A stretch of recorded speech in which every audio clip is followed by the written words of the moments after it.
มาแจ้งข่าวดีครอบครัวทั้งเอ่อสามีต่อหรือว่า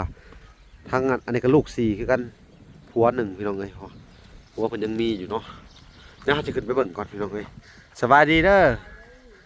ขอขึ้นไปได้บ่พี่น้องเอ้ยสิได้ขึ้นไปก่อน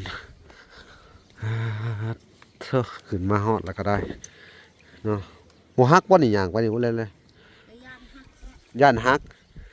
แล้วพี่น้องเอ้ยแต่ย่านเท่านี้ลั่นขวบโลดเนาะยำในปากพากันยำเดือแสบเลยคาดกินอย่างนะฮะเห็นยังนะโอ้เขียวน้ำมะขามแสบบ่เขียวบ่ออกบ่ล่ะเขียวบ่หล่นบ่เลยเอาสบายดีเด้อสบายดีลูกสบายดีเจ้าได้สบายดีหลวงตุ้ยยักเข้ามาพี่หากระเมือเขียวแขว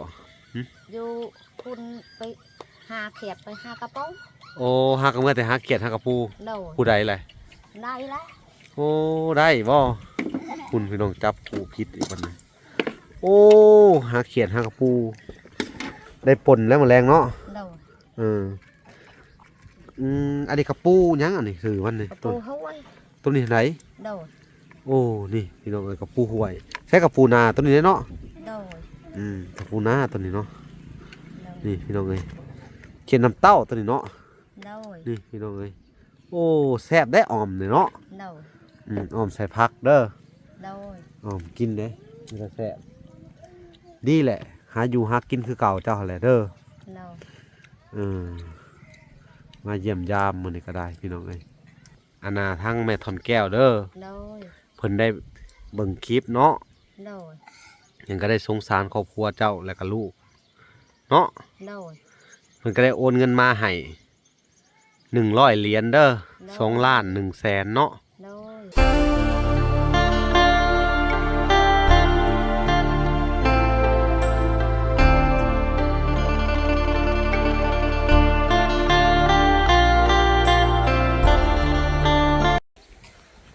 พี่น้องเนาะ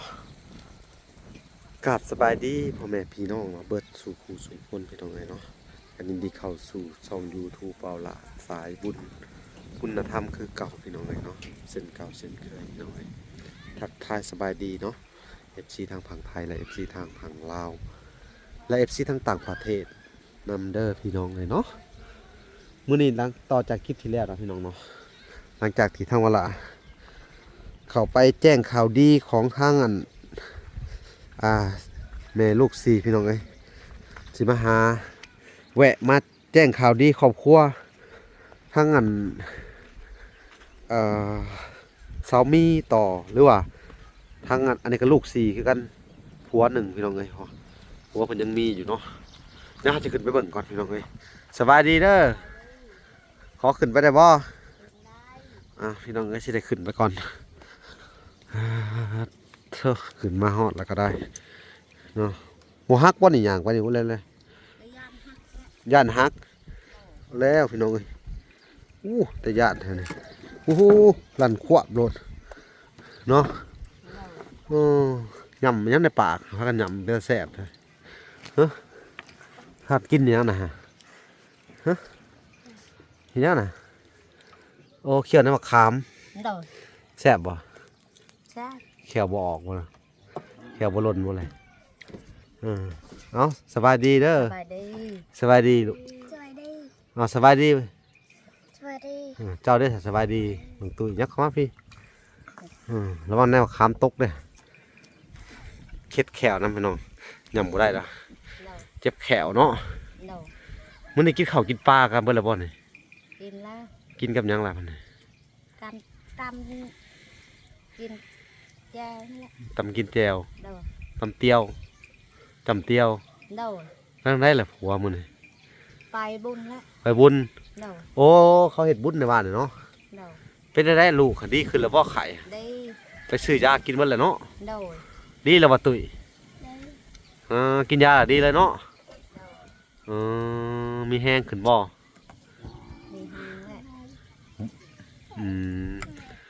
เนาะสู้ๆเด้อมีแห้งล่ะค่ะ โดย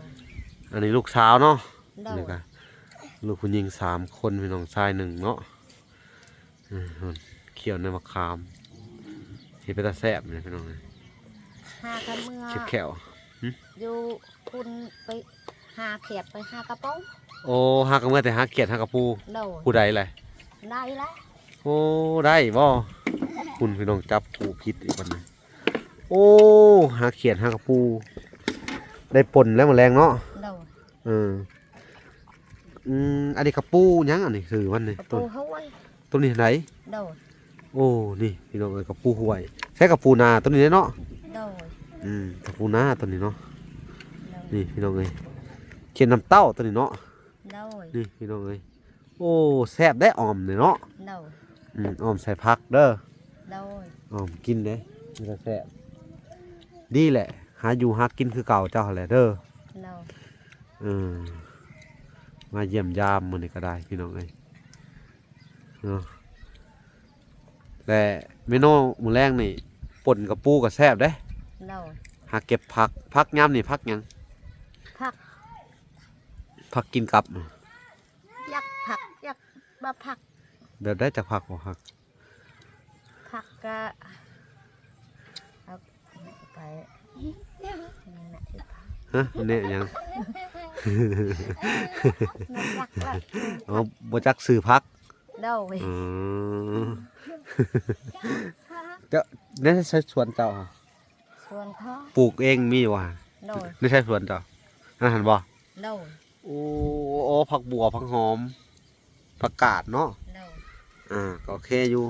ผักบัวนี่ป่นกระปูซอยใส่เด้อ โดย เขาว่ากระปูสิหาตัวก็ใส่น้ำสิละลายๆแน่นอนนึง โดย เขามีผักกระเดาก็แซ่บได้ยำนี่กินกระป่นกระปูเนาะหมูมีเนาะ โดย อืมผักธรรมชาตินี่ผักกระโดนปกติเนาะกินกระป่นเนาะ โดย ผักกระโดดกระโดนเนาะ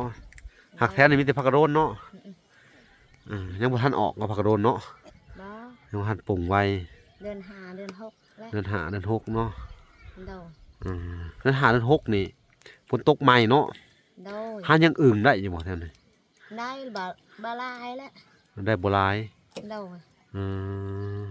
พอได้กินอยู่ ได้พอกิน ครับพ่อคำพ่อขายเนาะ โดย โอ้สมัยตะกี้แถวเขตนี่ฮะเขตอึ่งเลยสมัยตะกี้เนาะ โดย อืม ตะกี้คือได้ละก็5-6 โล อึ่งนี่ได้ โดย อืมพี่น้องเอ้ยเนาะมื้อนี้ก็สิมาอันนั้นเด้อ โดย มาแจ้งข่าวดีเนาะ โดย อันดีใจอยู่บ่ครับว่าคำว่าข่าวดีดีใจอยู่ ได้ใจ ดีใจเนาะ โดย เจ้าได้เหรอตุ้ยดีใจเนาะข่าวดีก็คือว่าอันน่ะสิบ่ได้ไปขอข่าวสักประมาณเดือนหนึ่ง โดย บ่ได้ไปขอเนาะ โดย เดือนหนึ่งผู้ใดสิบ่ได้ไปขอข่าวเนาะ เป็นอะไร พอละ ฮะ ไปพอละ แล้วเดือนว่าอันน่ะอันเขาเห็นข่าวแล้วสิบ่ได้ไปขอเนาะคืออันน่ะทั้งแม่ทอนแก้วเด้อ โดย เพิ่นได้เบิ่งคลิปเนาะ โดย ยังก็ได้สงสารครอบครัวเจ้าและก็ลูกเนาะ โดย เพิ่นก็ได้โอนเงินมาให้100 เหรียญเด้อ2 ล้าน 1 แสนเนาะ โดย 2 ล้าน 1 แสนเนาะ โดย ก็สิซื้อข้าวสารมาให้เด้อเพิ่นบอก โดย 2 สอบเด้อ โดย ดีใจอยู่บ่นี่ ดีใจ มื้ออื่นเพิ่นแล้วสิซื้อเข้ามาเด้อ โดย อันนี้มาบอกล่วงหน้าเนาะ โดย สิเฮาสิบ่ได้ไปขอข้าวสัก2 เดือนเนาะ โดย ประหยัดกินได้ โดย ก็กับประหยัดบ่ได้แล้วคนมันหิวเนาะ โดย กินฉ่ำหมักกูแล้วเนาะ มื้อเช้านี่ค่อยไปซื้อบักพริก เอเงินที่เอาให้หั้นนะ โดย เหลือจากไปซักยาบ่ โดย อันนั้นก็คือเงินแม่ตู้เด้อ โดย แม่ตู้ USA เด้อ โดย พี่น้องเอ้ยได้หลายเติบเนาะบักพริกแป้งนัวเนาะ โดย อืมอืมแล้วก็อันข้าวยังต้องไปขออยู่เนาะ ไปขออยู่บ้านนั่นแหละ ยังต้องไปขอคือเก่าเนาะ โดย แต่ว่าบัดซื้อข้าวมาแล้วก็จักสิว่าจังได๋พี่น้องเอ้ยข้าวนี่มันเป็นอาหารที่กินไปประจำเนาะ โดย สิได้ต่อถ้าเบิดตัวนั้นก็ได้เนาะ โดย มีอุ่นท้องอยู่ สักพักหนึ่งเนาะ โดย ต่อไปกะ สู่คือเก่าดิ้นรนคือเก่าแหละเนาะ โดย คนเฮาเนาะ โดย จักสิว่าจังไดพี่น้องเอ้ยเฮาก็ซอยสำซอยได้เนาะ โดย เรื่องเรื่องซ่านนี่ก็โอ้ยพี่น้องเอ้ยนี่ถ้าสมมุติว่ามีผู้ใหญ่อันน่ะใจดีซื้อผ้าแถบอันน่ะซื้อผ้าไม่เฮียให้นี่สิดีใจอยู่บ่นี่ ดีใจ เนาะ โดย นี่พี่น้องเอ้ยโอ้โค้งมันนี่พี่น้องเอ้ยใส่สังกะสีบ่ได้ได้นี่เนาะโค้งนี่เนาะ โดย มันเป็นโค้งไม้แบบนี้พี่น้องเอ้ยนี่โอ้มันต้องอันนั้นไม้ได้นี่ฮะต้องลื้อออกมาแล้วก็ใส่โค้งไม้ใหม่ใส่สังกะสีเนาะ โดย เบิ่งสังกะสีนี่12 ฟุตเนาะข้างห โด นึ่ง ย ข้างละ12 ฟุตพี่น้องเอ้ยสิตกอยู่ประมาณข้างละ12 แผ่นเนาะ โดย ประมาณนี้แหละพี่น้องเอ้ยวิ24 แผ่นเนาะ โดย แล้วก็มีพามิเฮียแอมตัวนี้ก็คงสิดีเนาะ โดย พี่น้องเอ้ยไปที่เบิ่งคลิปนี้แล้ว อยากซอยเรือครอบครัวนี่ก็ทั้งว่าล่ะก็ยินดีเด้อพี่น้องเอ้ยเนาะซอยเรือบรรเทาทุกข์เบื้องต้นเล็กๆน้อยๆเนาะ โดย เป็นข้าวสารอาหารแห้งพี่น้องเอ้ยเป็นประเภทเครื่องหนึ่งเนาะเสื้อผ้าก็คงจะดีเนาะ โดย นี่ลูกพี่น้องเอ้ยเอาขออนุญาตนำนุ่งเสื้อตัวเก่าเนาะ โดย อ๋อสภาพเสื้อลูกชายนี่บ่มีเลยเนาะ เอาไหม น้องตุ้ยกับนุ่งตัวเก่าเลย โดย แม่นนะ ตัวเก่า ลิเวอร์พูลตัวเก่าเลยเนาะหงแดงพี่น้องเอ้ยเจ้านี่ก็ตัวเก่าบ่นี่ โดย ตัวเก่าบ่ได้เปลี่ยนบ่ บ่ บ่มีตัวเปลี่ยนบ่หรือได บ่มีสงบ่มีสินบ่มีเสือ บ่มีตัวเปลี่ยนเนาะ โดย โอ้พี่น้องเอ้ยตายแล้วแบบนี้อันนี้ก็ลูกเพิ่นบ่มีตัวเปลี่ยนนี่ล่ะเนาะเสียจังไดต่อละบาดนี่พี่น้องเอ้ยเนาะอันนี้ไผเอาให้เนี่ย อยู่บ้านนี่แหละหาย คนในบ้านนี่บ่ โดย สภาพอะสิบ่เขาให้อะสภาพขี้เป็ดขี้ไก่บ่น่ะ บ่ อืม บ่แม่นที่เป็ดคือไก่ สักให้ลูกแหน่สักก็แกะออกมาแล้วมาสักเนาะหึสักให้ลูกน่ะเด้อ โดย มันก็เป็นมันจะคือเสือเขาที่ว่า มันถือขี้เป็ดขี้ไก่คือซาวลีเว้าฮะ โดย บ่แม่นเนาะ บ่ เสือยังมาอยู่เขาให้ตัวนี้เนาะ หายไปคือพุ่น อืมโอ้ยพี่น้องเอ้ยเอ้าก็เป็นข่าวดีหั่นแหละเด้อ โดย เงิน100นี่ซื้อข้าวพี่น้องเอ้ยแล้วก็สิซื้อถ้วยบวงให้เด้อ โดย ในอะไรที่เจ้าจำเป็นต้องใช้เนาะ โดย เสื้อส่วนของอันเสื้อผ้าก็ค่อยว่ากันใหม่เนาะ โดย ถ้ามีเนาะ โดย ถ้ามีผู้ที่ว่าเพิ่นเบิ่งคลิปเจ้าแล้วเมตตาสงสารเนาะ โดย เพิ่นอยากกันพาเงินมาซื้อเสื้อผ้าก็ทางเวลาก็สิอันพาไปซื้อเด้อ โดย ถ้ามันมีก็ซั่นเซาเนาะ โดย ถ้าบ่มีก็โอ้ยพี่น้องเอ้ยถ้าสิจังได๋ล่ะเนาะเฮาก็ซอยสำที่ซอยได้เนาะ โดย คือเฮาเว้ากันหั่นแหละเนาะ โดย บ่ให้เครียดกันเด้อ โดย เฮาซอยสำที่มีเนาะ โดย พี่น้องเอ้ยโอ้ยครอบครัวนี่ก็ลำบาก พี่น้องเอ้ยลำบากสุดๆนะจักเสียจังไดปกติยามเข้าเบิดหั่นนะ โดย แล้วอันน่ะไปหาอยู่ไสก็เขาก็บ่ให้นี่เฮ็ดได้เฮ็ดได้ คอยไปรับจ้าง อืม วันหนึ่งก็ปิดนึง โอ้ที่ผ่านมานะ โดย วัดหนึ่งปิดหนึ่ง โดย ไปรับจ้าง โ โดย ผัวได้ซะ คอยหั่นแหละพัวละไป ผัว ลูกละไป ไปเบิดครอบครัว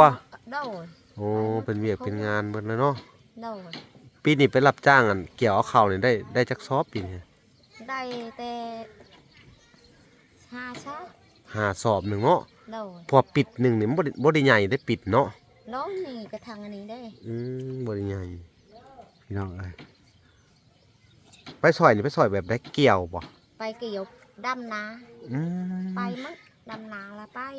เกี่ยวเขาละไป อืม